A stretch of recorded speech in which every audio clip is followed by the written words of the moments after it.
Good morning and welcome to Korea Today, live from Seoul. I am sorry, says President Park Geun-hye, for not being able to provide basic pension to all senior citizens, but she says she will do her best to keep what was one of her key pledges within her term in office. Next year's budget proposal has been unveiled. The largest ever allocation was made to the welfare sector. More coming up in the headlines.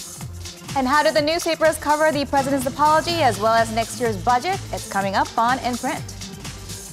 From a music course to Latin jazz, the Gwanghwamun Culture Festival has been reopened. I'll be back later with a closer look at the fall edition of this art festival.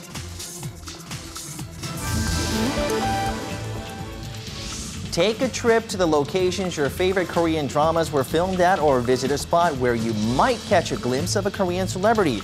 Ride the Korean Wave Star Tours. And we take you around the corners of Seoul on a food tour with Chef Matthew Chung. He shows you some of the most savory dishes from the different neighborhoods on Korea Eats. Friday, September 27th, 2013. From Arirang News, this is Korea Today. Thanks for tuning in. You're watching Korea Today on a Friday morning. I'm sure those of you who are heading to work look forward to Fridays, but we have a piece of news that will help you look forward to the year 2030. All right, in 17 years, Korea is expected to pay well. Now, the accounting giant PricewaterhouseCoopers, they released the global wage projections to 2030 report, which predicts that Korea will be the highest paying nation by that year, followed closely by France and Germany. This is according to an analysis of data from the International Labor Organization and the IMF World Economic Outlook database. That's right. According to the report, the average monthly wage in 2030 will hit $5,040. That's quite a jump if you consider that the average monthly wage in the year 2011 stands at a little over $2,300. And the head of this whole office says this is largely due to the aging population and the shrinking younger workforce. That's right. In essence, this means by that year, 2030, it's expected that the majority of the workforce will be made up of more experienced personnel, leading to the higher average. And this means we have to continue to work until 17 2030, years. right? All right. All right, we'll begin Korea Today on this Friday morning with a look at the day's headlines.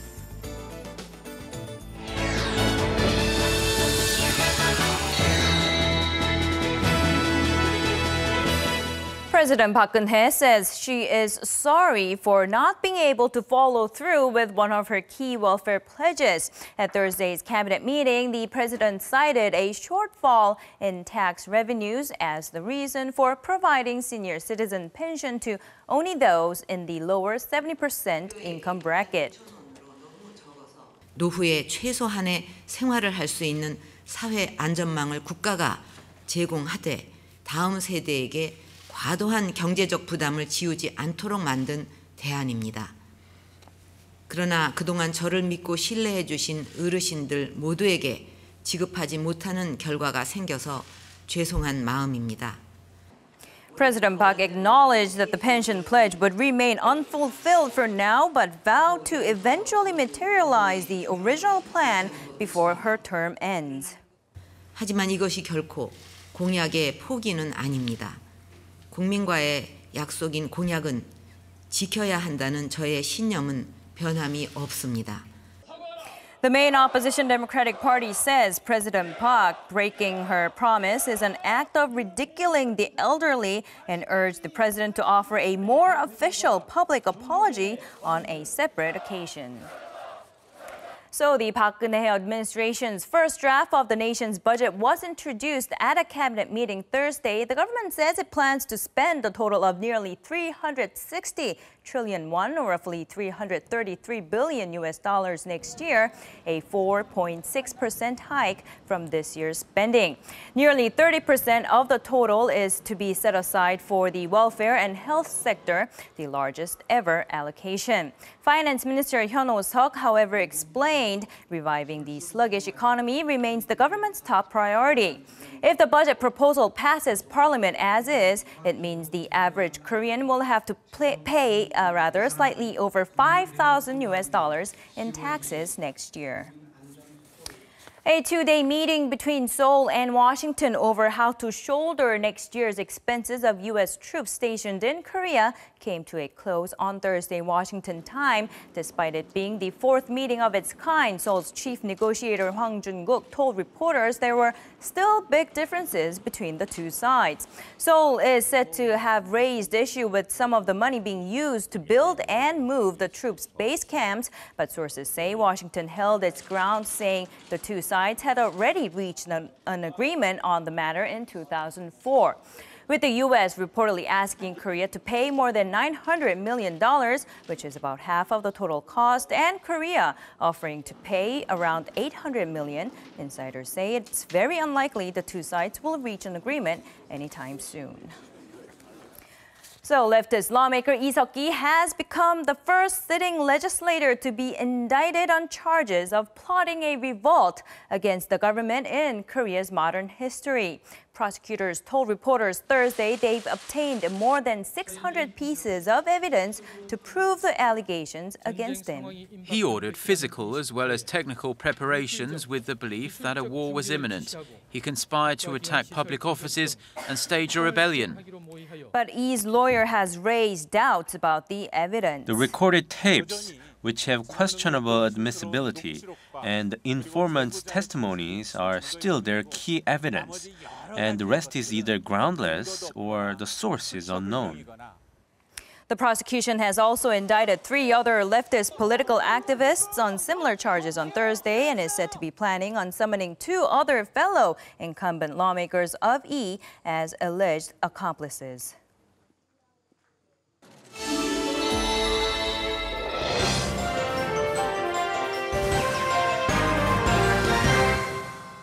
And happy Friday, everyone. The president's apology and the new budget are the top stories on the newspapers this morning. We'll take a look at a couple of those stories and begin with 중앙일보. Now, its main headline simply reads, in quotes, "An apologetic heart." And as you heard in Hyungyang's headlines and reflected in the sub-headline as well, the president, Park Geun-hye, 사실상, in effect, did apologize for failing to fulfill a campaign promise to offer a basic pension to all elderly citizens 65 years and older, adding that this was not an abandonment of that pledge, but simply a postponement. We will continue that story with our next daily, but before we do, the front page image, we'll take a look at that quickly, shows a shot of the scenes of fall, as the newspaper calls it.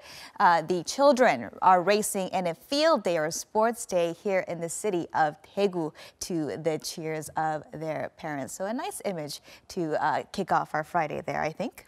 Let's go ahead and scoot on over to Gyeongyang Shinmun to take a continuing look at the top story for today. It has a similar paraphrased statement from the president in its main headline. Let's go ahead and take a look at the sister article next to it that breaks down the budget for next year, finalized during that cabinet meeting yesterday. Now, the headline reads, "Incumbent government faces long-term deficit, reducing welfare and stimulating economy being their top goals." Now, the subheadlines go on to highlight the bleak financial outlook for the Park Geun-hye government, reporting that the national debt is poised to surpass the record 500 trillion mark, or that's about $465 billion next year. That is, on average, a debt of 10 million won, or about $9,300 per person. The article reports that 2014's budget is 4.6% larger than that of this year at 357.7 trillion won, roughly $333 billion, or a 2.5% increase when you consider the supplementary budget that was added April of this year. Now, the total national income was budgeted to fall by 0.5 percentage point, with income gathered from taxes anticipated to grow by 3.9%. And while the government will spend a record 105.9 trillion won on welfare, some 29% or almost 30% of the total budget, it did revise down its budget for basic pension, as we've been heavily discussing this past week, and the Education Ministry agreed to postpone offering half-price college tuition to the year 2015. It also adds that the picture looks bleak for regional or local governments who will not likely get the national funding it wanted for its free childcare programs. And scooting over to Joseon-Ilbo now, as you can see, it also has the budget story as its top. Its sub-headline saying that it's virtually impossible for the president to achieve her original goal of basic pension for all during her term, citing experts there. The front page image, meanwhile, shows a picture of Kim Won-hong in handcuffs, covered there with a piece of cloth, who investigators believe played a major role in the embezzlement activities of SK Group Chairman Choi Tae-won. Now, the headline to the accompanying article reads, "Key figure in SK case Kim Won-hong extradited from Taiwan last night." And Kim did escape to China in early 2011, the article says, right before the probe on SK Group went into full force. SK Chairman Choi was handed a 4-year prison sentence on embezzlement charges, but he has appealed, saying that the probe is not complete until investigators question Kim as well. And under that headline is an update on another conglomerate-related legal case. The headline reads, "Supreme Court orders review of Hanwha's chairman Kim Seung-yeon's breach of duty case." Now, Kim was sentenced to a 3-year jail sentence by a lower court for breach of duty, but the Supreme Court yesterday sent it back for a review, asking the lower court to verify that Kim's misuse of money actually caused losses for the country's 10th largest conglomerate. So certainly a lot of eyes on that case as well to take a look at how it will unfold. A quick look at 동아일보 shows that it has the same main story. It also has the Kim Seung-yeon story and its headline reading Kim Seung-yeon's breach of duty case to be tried again. So we will go ahead and wrap your look at what's in print on this Friday there. Next up are your closing numbers from Thursday's market close.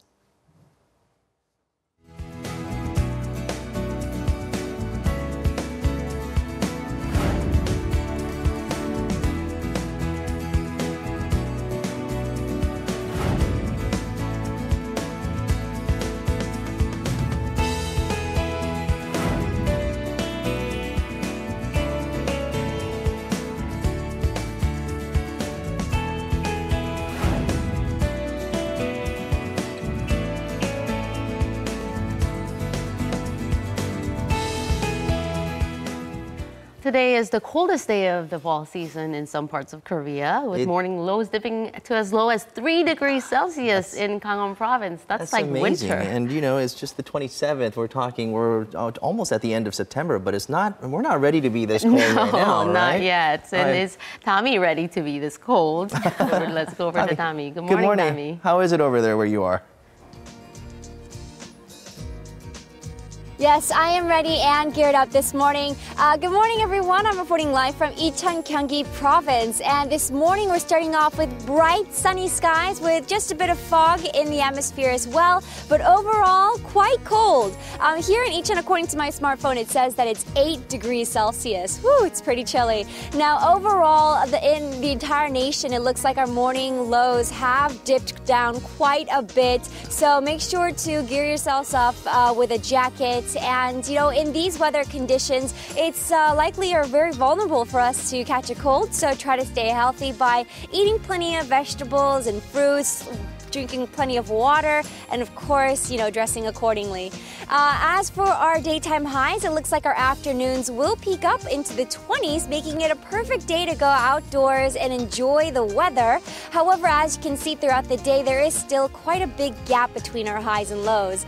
Now, we will be seeing clear conditions throughout the day, but it looks like over the weekend, maybe days between Sunday and Monday, we will be expecting nationwide precipitation, so do keep your heads up for that. All right, well, let's now get a check around the weather for Korea. Over in Seoul, highs will rise to 24, similar for Daejeon as well. Daegu will peak up to 26, Gangneung and Busan at 25, Gwangju at 26, and Jeju Island at 25 degrees. That's all I have for the weather forecast. I'll be back in the latter half. Recent studies have shown that 3 out of every 10 people living in Seoul do not take part in cultural activities, and high cost is one of the reasons, actually the #1 reason for this. And it's true, plays and musicals can be quite expensive, but not all events have to cost an arm and a leg, right? Exactly, and we're going to introduce you to one, and this is actually near the Gwanghwamun Square. Now, Gwanghwamun Square is known as the epicenter of culture. It also contains the Sejong Center for the Performing Arts, and we do have a news of a performance happening there. Joining us is Im Yoon-hee. Good morning. Good morning. You know, the Gwanghwamun Culture Festival is actually split into 2 parts. This is the 2nd edition. I don't know if you guys were able to catch many of the earlier performances this year, but for those of you who weren't, the Gwanghwamun Culture Festival is a free open event that takes place at the stairs leading to the Sejong Center of Performing Arts. Now, it's a daily event that varies every day, and it ranges from performances anywhere from taekwondo to mime to mini musicals. And so it's become really popular, and this round of the festival has a fall theme, so you're going to be seeing more percussion performances, more orchestras, you know, performances that kind of add to a very romantic autumn evening. Sure. Now, so this festival takes place in the Gwanghwamun Square, and it's very symbolic, like Young said, of Korea's culture, and it does attract many tourists. And so far, the festival has seen a few thousand, and they plan to see many more. So let's take a look at the Gwanghwamun Culture Festival.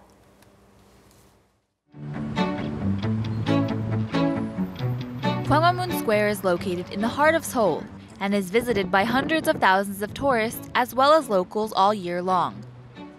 The historic area houses some of Korea's most popular cultural landmarks, including the statue of King Sejong, as well as the Sejong Center for Performing Arts. These steps leading up to the Sejong Center may look like an ordinary entrance to a building, and on most days they are. But on special occasions, they serve a much bigger purpose. Everyone can see the front entrance to the Sejong Center, but on the side there's also a staircase that's both an entrance and a stage. This staircase is a very special place to have outdoor events, and because Gwanghwamun is known for its many cultural attractions, we wanted to focus on the staircase and make it a symbol within the Gwanghwamun area.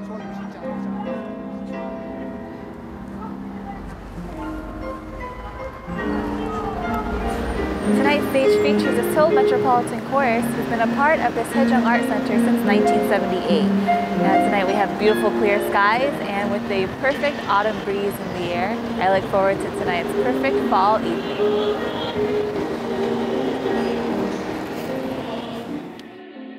The Seoul Metropolitan Chorus has traveled all over the world, but this stage is a particularly special place for them. Without the confines of walls, being outdoors provides a different experience not only for the audience, but for the performers as well. Normally, we perform inside the Sejong Center, which makes me feel like I'm just singing at home. But now that we're performing outside with nature, I feel like I can sing generously and comfortably, so I like it.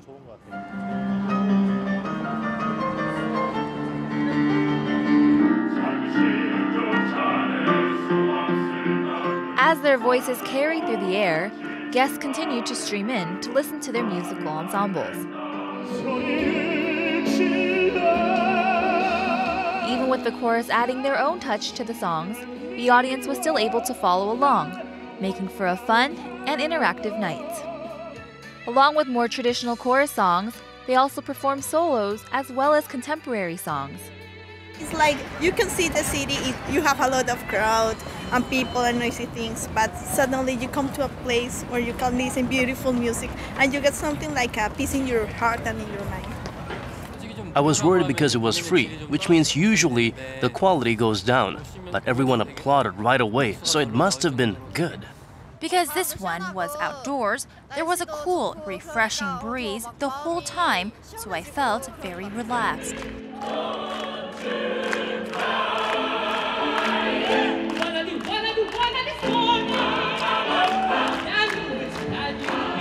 The Gwanghwamun Culture Festival is just one part of the Sejong Center.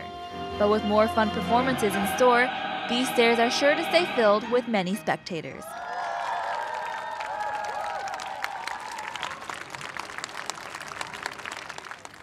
The backdrop is just amazing. You just see that huge road there right behind it, and people are performing right there on the street. And now you just don't have an excuse not to go to these performances because it's free. So accessible, right?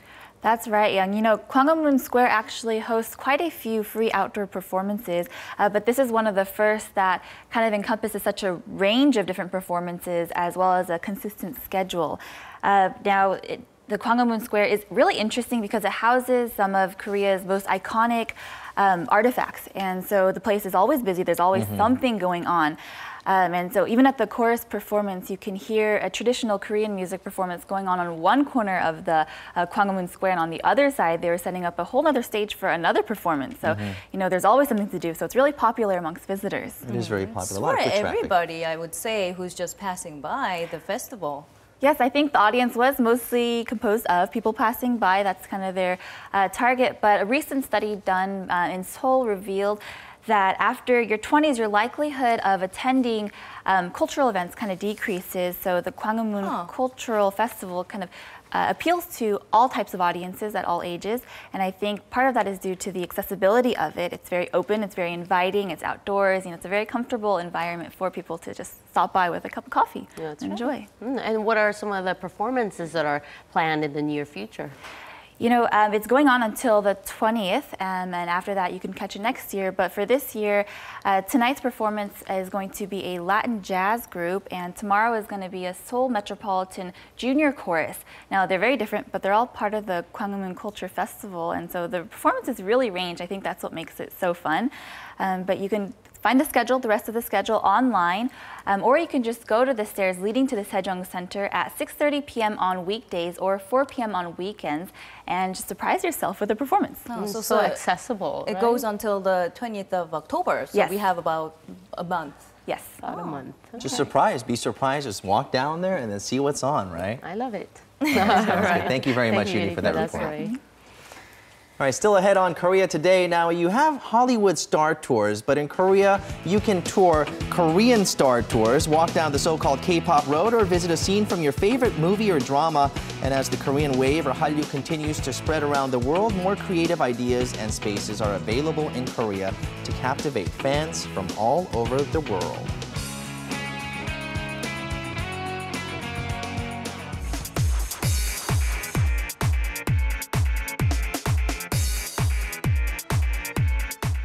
And today is not just any old Friday, it's World Tourism Day that was designated by the UN World Tourism Organization. So we're Makes it all the more merrier, right? Looking forward to the weekend, World Tourism Day. What more can you ask for? And I think that backdrop, it has to be Myeongdong, right? The shopping street. But it's not just Myeongdong. The fact of the matter is, it's Itaewon and Gangnam that are becoming the places to see and to be seen. So we will take you to those places and much more in this report.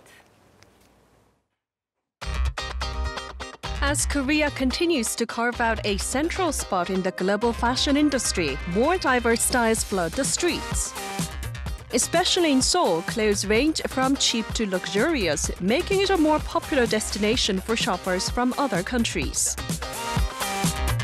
From Myeongdong to Itaewon's Rodeo Street, Hongdae and Gangnam's Garosu-gil, fashion trends in all different styles capture the eyes of many, and we take you there.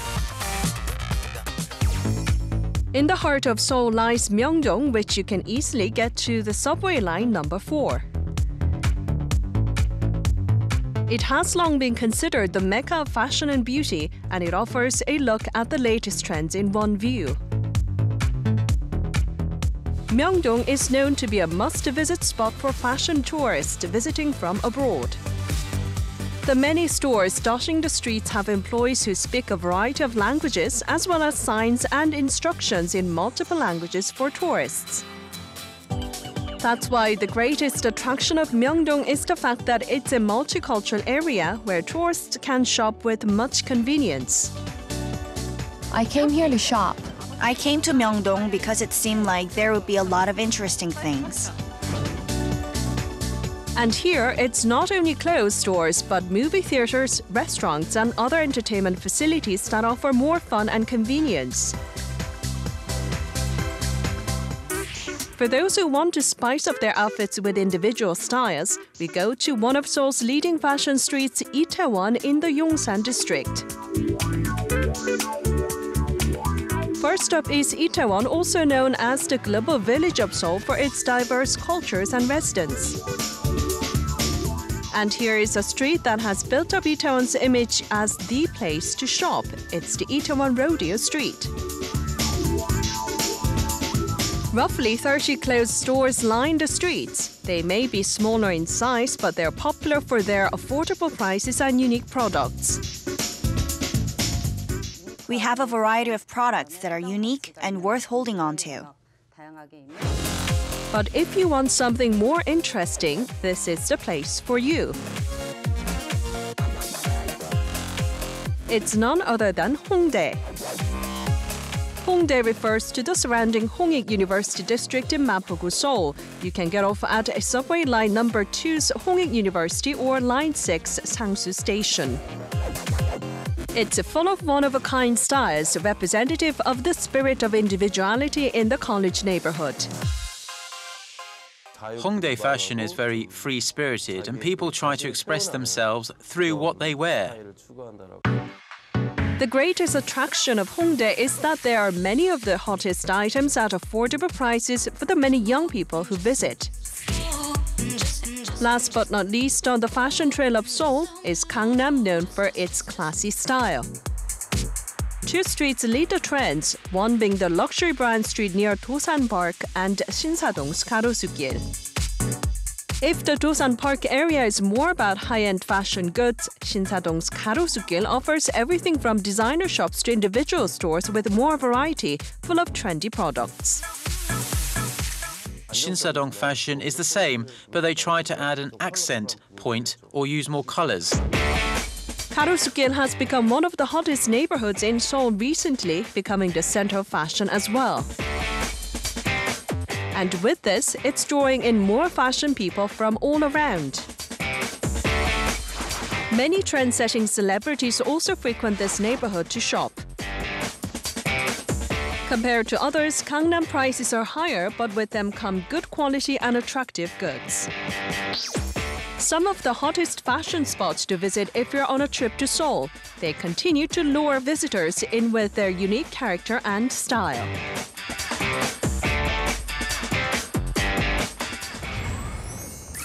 영원한 건 절대 없어 결국엔 나 그런 날이 오겠죠 사랑할 날 입술에 나를 욕해도 난 아닌 사랑은 것도 없이 Going higher 널 막을 수는 없어 내가 가는 이 길에 더 이상 두려움은 없어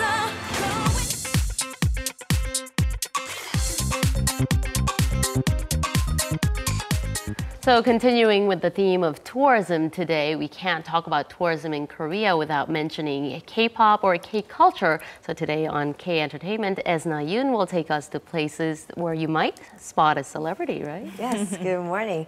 And with the popularity of Korean dramas and movies and K-pop's music, many people have become more interested in visiting Korea. And the places that Korean dramas have been filmed have become a must-visit destination for these tourists. So let's take a look at some of these hot spots for Hallyu tourism. From K-pop to dramas and movies, Korean culture is booming overseas with its many Hallyu fans. We are going to let you know everything there is to know about the Korean wave tourism spots. The Hallyu boom all began with Korean dramas. Starting with stars like Bae Yong-jun, Choi Ji-woo, and moving on to Lee Byung-hun, Jang Geun-seok, and Kim Soo-yeon, these dramas gave birth to mega Hallyu stars popular around the world. And it's not only the stars, but the places where the dramas were shot that have become must-visit spots for tourists visiting the country.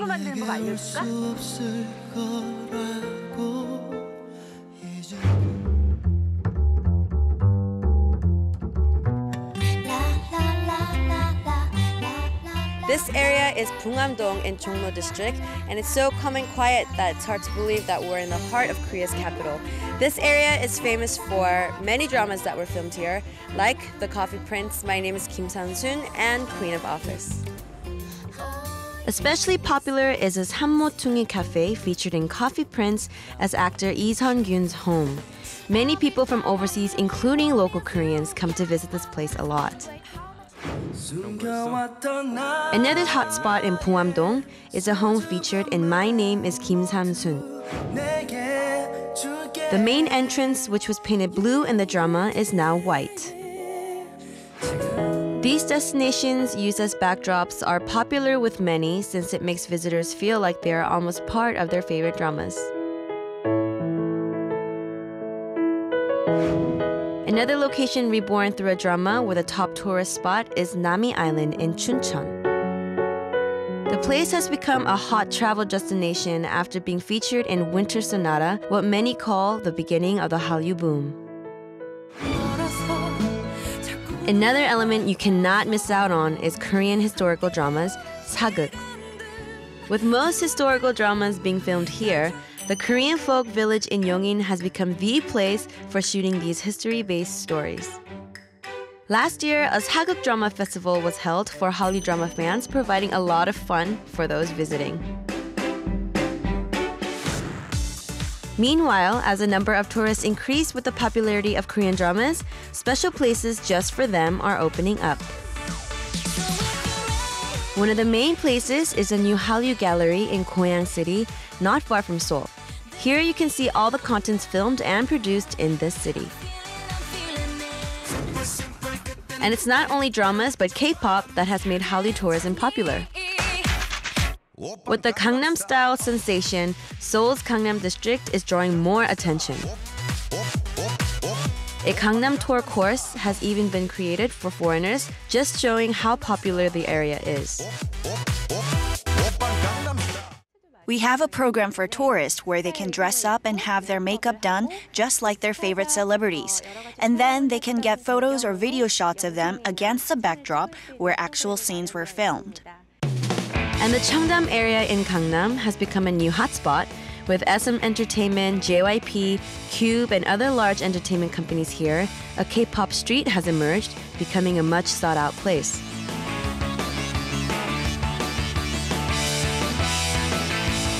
I'm in front of an entertainment complex called SM Everything Norebang, and unlike any other norebang, this place is known for using instrumentals that the artists themselves actually use, making it another reason why it's very popular.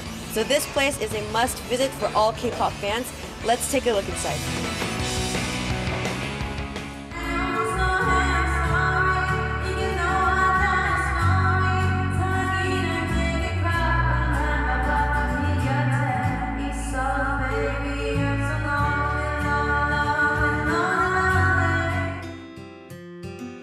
There are picture frames, albums, props, and autographs of K-pop stars, so there's plenty to see. I guess it's made it a lot more exciting and it's fun. It's a fun interest to have, and it inspired me to come on this holiday over to Korea. Super Junior, 사랑해요. 한국 최고. Hallyu tourism continues to ride the Korean wave, but what should be done to keep the momentum going and offer up quality services? We need to create a lot of programs where tourists can experience Hallyu firsthand. You really used the echo effect to the maximum, didn't you? I had no control over that. All norebangs are like that. Take some friends with you to the norebang. I know, I was pretty lonely that day. You guys should come with me next time. You sang lonely, right? I did. You know, it was fitting for the occasion. Well, I'm going to have to state the obvious and say Gangnam Style, Psy's Gangnam Style, really put Gangnam on the map, didn't it? Yes, according to the Korea Tourism Organization, 1,566 foreigners from 77 different countries, 91% 84% of them who knew the song wanted to visit Korea. So that's a lot of buzz that is for the Gangnam district, which is making it very busy because now they're busy developing the city for tourism. And they're working on places such as Rodeo for Apgujeong, Shinsadong in Garosu길, and Cheongdam-dong's luxury brand, just so that everyone can come and enjoy their time here. And so they're also making efforts to make a Hallyu celebrity street where they're bringing tourism industry together with the Hallyu wave. Okay, another reason. in Shinsadong, Yes. you mean? Yes. Right, another reason that many of these Hallyu fans and tourists, they stop by the Gangnam area is because many celebrities actually do live in Gangnam, right? And yes, for celebrities, it's all about convenience. Their company is right there, the luxury brand is right there, their shop is there. So the ideal place for the celebrities to live is the ideal place that the tourists will come when they come to Korea, so you might just run into your favorite celebrity on the street. And whenever you drive down that main street with designer boutiques in Cheongdam-dong, you see lines and lines of K-pop fans just sitting there on no day. It's like a regular day, but you still see a lot of fans waiting there. to catch a glimpse of their favorite celebrities. Right, and that's because they're planning to build a Hallyu Star Street, which will stretch from Galleria in Apgujeong all the way to SM and Cube Entertainment, which is stretched out about 1 kilometer long, and it's going to be called the K-Star Road, and that's where all the luxury brand stores are and the agencies. So that's why the fans are there. So do some shopping while you're at it, right? I see a nation of Hallyu fans camped out at that location now. Yes, wow. you can see a lot of those there. All right. All right, Esna, thank you very much for that report. Thank you so much. And still ahead on Korea Today, do you like tteokbokki and sundae? Will take you to an alley full of Korea's favorite street food. Tteokbokki and a building of sundae or blood sausage recipes will take you to some unique spots in Seoul you don't want to miss out while you tour around the sprawling metropolis.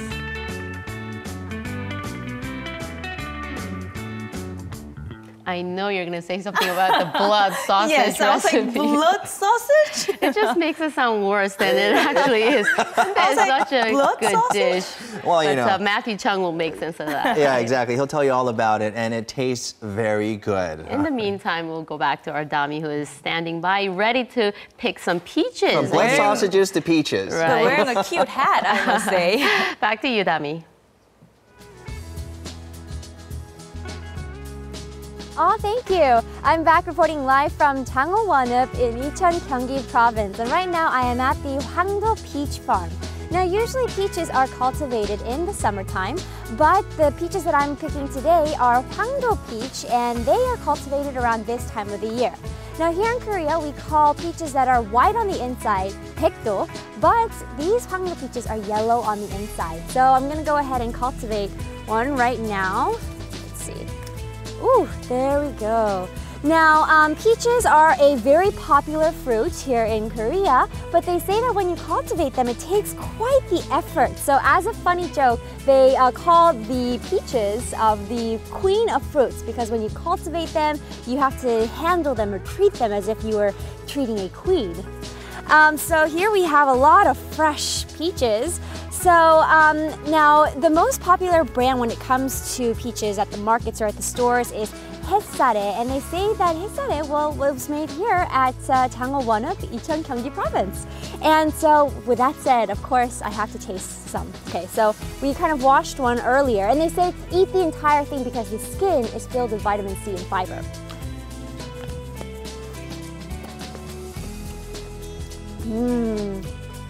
So sweet and so good. I love peaches. Now, Hwangdo peaches are known to be a bit firm on the inside, but a lot sweeter. So, I mean, it's so good. And if you're wanting to taste some of this or want to cultivate some of your own peaches, then you're just in luck, because here at the Hwangdo Peach Farm, they're holding a peach festival starting today for a total of 3 days. All right, well, I'm gonna go ahead and finish off my peach. Have a peachy weekend. I'm Idami, Korea Today.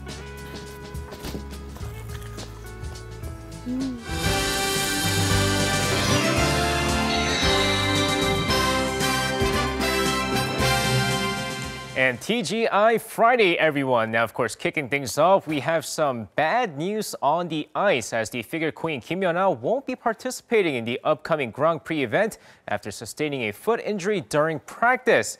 Now, the 23-year-old Kim Yeon-ah, who's been preparing for the upcoming Grand Prix event before the 2014 Sochi Winter Games, injured her right foot, which will sideline her for at least 6 weeks. Now, sources say that the injury occurred while she was trying to perfect her landing. While she will be out for the Grand Prix, she should be able to heal in time for the 2014 Sochi Winter Games. Meanwhile, the upcoming Winter Olympics will be Kim Yeon-ah's last Olympics before retiring from the sport. And moving on, October will be a great month for all you football fans here in the nation. Why? Because Brazil is set to face off against the Taeguk Warriors on October 12th at the Seoul World Cup Stadium. Now check this out. Brazil announced their roster for that match, and it seems like the fans will get a treat. With the two nations facing off for the first time in 11 years, the Stars will start for Brazil as Neymar, Hulk, Marcelo, Dani Alves, and others are set to play against Korea in the match. Of course, with names like this, the ticket prices are expected to go up as well. Sources say that Brazil gets paid 10 times more than other nations when invited for friendlies. All right, shifting over to baseball as we take a look at some Thursday night's KBO action. Now, the Lotte Giants, who can still technically make the playoffs, beat the Kia Tigers 2-1 as they continue to hope for some kind of miracle. But with that said, let's take a look at the other two games that took place, starting off with the Tucson Bears taking on the NC Dinos. Now, going into the game here, we go over to the first inning of the game. Here's Min Byung-hun to start things off. An RBI single to left give the Tucson Bears the early 1-0 lead. Next play, the captain Hong Sung-eun at bat, a 2-run single to right center field, and already it's 3-0. But we're not done yet. Let's make this one 4-0 in the first inning thanks to OJ Il's RBI single to left center field. Gonna go to the next inning here. This time it's Kim Hyun-soo with a sac fly to center field, and it's 5-0 Tucson Bears, just 2 innings of play. Third inning, the NC Dinos get on board thanks to Mo Chang-min's sac fly to center field, and it's now 5-1. Fifth inning of the game, check this one out. Yang Yi-ji at lucky bat here, dunks this one over to the right, and this one scores another. Meanwhile, Dustin Nippert brilliant on the mound, tossing 6 innings, giving up just 3 hits on 1 run, while striking out 7 as the Tucson Bears cruise through 8-1. And next up, the Samsung Lions taking on the SK Wyverns. First inning, Chejong with an RBI single to left center field, and SK takes an early 1-0 lead. Fourth inning, Lee Jae-won this time, and he's going to send this one to deep left field, and there it goes. It is out of here, a 2-run shot, and it's 3-0 SK Wyverns. Now shifting to the fifth, check this one out. Kim Tae-won, he's going to drive this one to left field as well, and it is gone. A game-time 3-run shot, and it's a whole new ball game. But wait up, spoke too soon. Bottom of the inning, Park Jae-sang says, "No way, Jose!" A 3-run bomb deep to left field, and SK takes the lead back 6-3. Seventh inning, Lee Sang-hoon drives this one to deep left field, hits the pole. This one is fair, another home run. This time, a solo shot before Chung Young-sik cuts the deficit to 6-5 with an RBI double to right field. But no matter, bottom of the inning, Kim Gang-min says goodbye and good night. A 2-run shot to seal the win as the SK Wyverns take this game 8-5, your final score. And now finishing things off in the majors, it's no secret that Chu Shin-soo and Lee Hyun-jin are having a great year so far, so it's no surprise that the two Koreans were named in ESPN's top 10 best decisions of 2013. Now, according to the list, the LA Dodgers' decision to sign Lee Hyun-jin from the Hanwha Eagles this past offseason was ranked as number 8, while the Cincinnati Reds bringing in Chu Shin-soo via 3-way trade was ranked 6th in the list. While Lee Hyun-jin is currently enjoying a nice rookie season at 14-7 with an ERA of 2.97, Chu Shin-soo is having a career year as he's expected to get a huge contract this offseason. And that's going to wrap it up for me. This has been SJ. Have a great weekend, everyone, and see you guys again for your sports needs.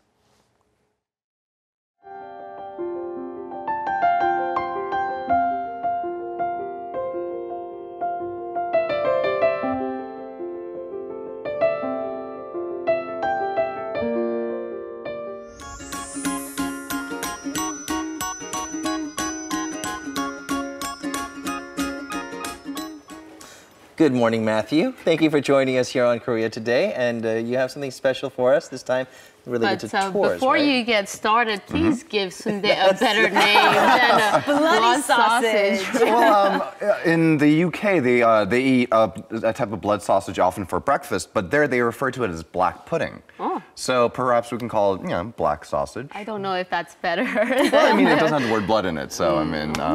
maybe. But this is all leading to the fact that, Korea has a ton of great food. And right now, it's one of the best times of the year because, it's starting to get a little bit colder, so things like shellfish are starting to come into season. And, we're starting to, shed off the heat of the summer. And, when the heat goes down, the appetites go up. So, for all of our overseas viewers right now, please come on by. Right now is the perfect time of the year to come and visit. And let's take a look at some of these wonderful foods you can try once you're here.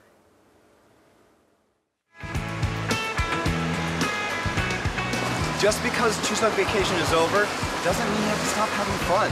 You can do a lot of traveling just here within the city. Seoul has got a ton of fantastic food neighborhoods. You have places like Insadong, Myeongdong, Gwanghwamun. Those are all famous. Today we're gonna go to some lesser known ones, some hidden gems. And you know what? It's still all delicious. So you know what? Let's go. So this is the Shinnagnong Tteokbokki Golmok, and you know what? They really do have a lot of tteokbokki places here. There. Just about every other establishment on the street is a tteokbokki place, and they have a sort of signature style of tteokbokki for this neighborhood. And it's really easy to find too. It's off of Shinlang Station, exit number 8. I think I'm gonna try this place right here.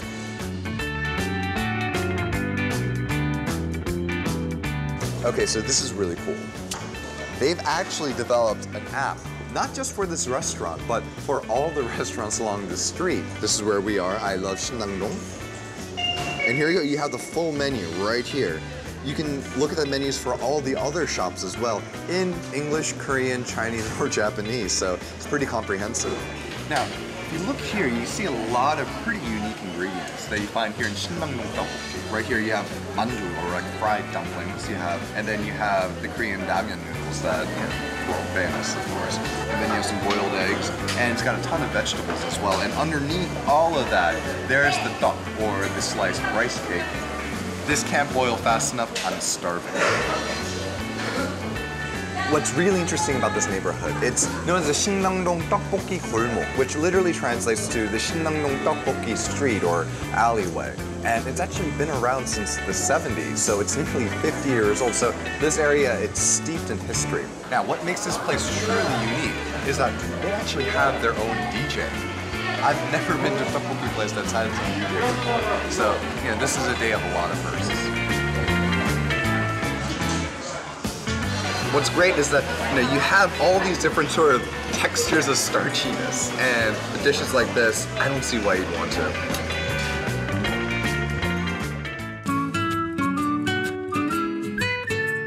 Probably one of my favorite neighborhoods just to walk around and enjoy the day. It's because it's got a ton of cafes, cute little shops. It's a neighborhood that's by and large very independent. It's got a sort of sleepy feel to it, and there's a ton of great food. It can be found off of Line 3, Anguk Station, Exit 1. And speaking of great food, stop in here. Here, you have the tteokgalbi. I've never had tteokgalbi with a white cream sauce on top. The flavor of this tteokgalbi, it's a lot like the rest of this place in the sense that it's something that's familiar yet really unique at the same time. Here, it's got that shabby chic look that Koreans love, and it's almost a trademark of Sejong, but they definitely have their own twist on it. It almost has like a cave-like feeling in here, so it's extra cozy like that. And in the middle, this is the 뚝배기 불고기. They put a lot of the 팽이버섯 in there, and it's one of my favorite parts. I'm happy. Bulgogi definitely is probably one of, it's a signature dish of Korea. And so if you've tried regular bulgogi, then I would highly, highly suggest giving 뚝배기 bulgogi a shot.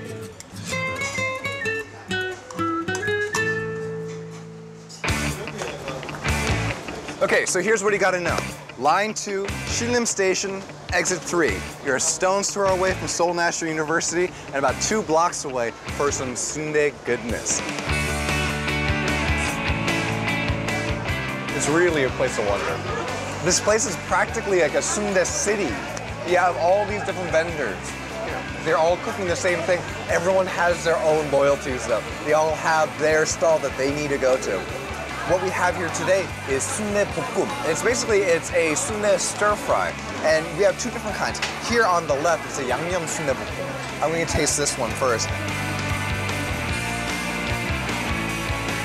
We Koreans, we like 쫄깃쫄깃한, like 쫀득쫀득한. It's like, the only way I can describe it is as pleasantly chewy. And we really enjoy that texture. And you have so many different types of that chewy texture going on in this dish.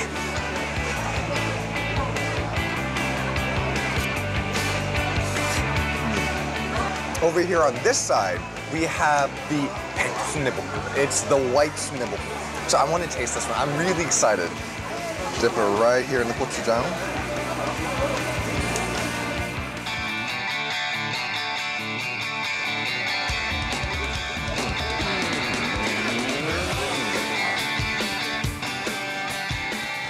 One thing that you have to do after you've had any sort of 볶음 dish in Korea is to make fried rice with what's left over in the pan.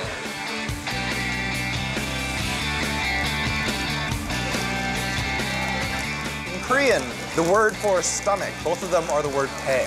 And I don't think there's any coincidence when it comes to that because I think we've shown that you can travel on your stomach while here in Korea.